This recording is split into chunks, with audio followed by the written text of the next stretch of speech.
Lagi bikin apa nih Bang? Ikan asin. Ikan asin apa nih? Ikan asin ikan maco.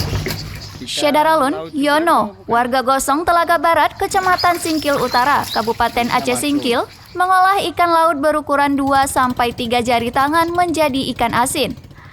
Hal itu dilakukan agar laku di pasaran dengan nilai jual tinggi dengan harga naik 10 kali lipat menjadi Rp35.000 sampai Rp40.000 per kilo.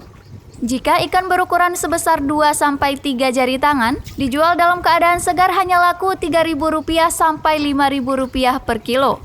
Jenis ikan yang diolah menjadi ikan asin antara lain ikan kerong, maco, dan tui.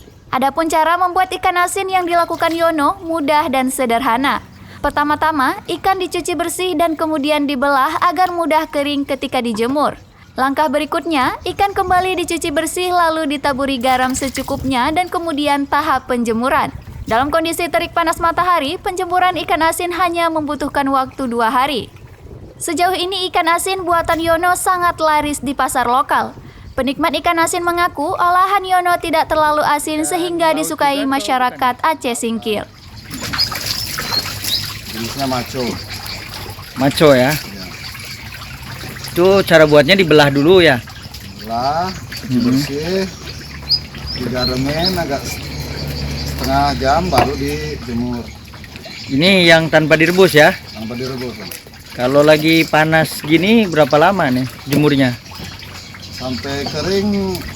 Kalau cuaca bagus 2 hari 2 hari udah kering ya? udah kering. Kalau basahnya gini berapaan nih? Ini bahasanya gini cuma 5.000-an per kilo. Kalau sudah jadi ikan asin? Yang ini 40.000 sekilo. 40.000. 1 kilo ikan asin itu bahan bakunya berapa banyak yang basahnya? Yang ini cuma sekitar 2,5 kilo. 2,5 kilo jadi 1 kilo ya? Jadi 1 kilo ikan kering. Itu dijualnya di sini aja atau ke luar daerah? Di sini aja Bang, udah ada yang ngambil tukinya. Dari Singkil, Dede Rosadi, Serambi On TV.